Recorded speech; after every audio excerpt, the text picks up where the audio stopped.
Mr. Vice President, we stand before you to bring urgent attention to the escalating human rights crisis in Northeast India, particularly in Manipur. For the past 15 months, this region has been gripped by turmoil due to unchecked immigration and an unsecured border.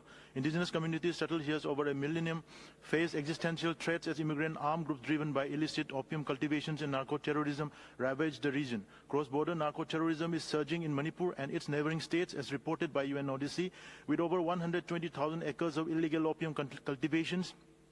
We are witnessing the rise of a new golden triangle in Northeast India.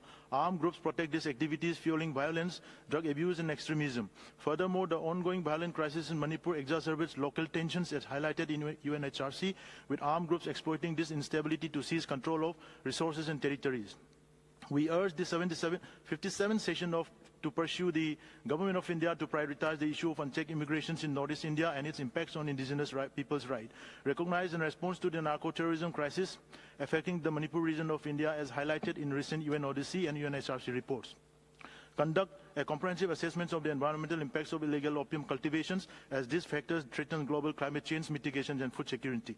We urge this Council to initiate formal discussions and seek international collaborations to address these urgent issues, which threatens indigenous rights and regional stability and environmental efforts. I thank you.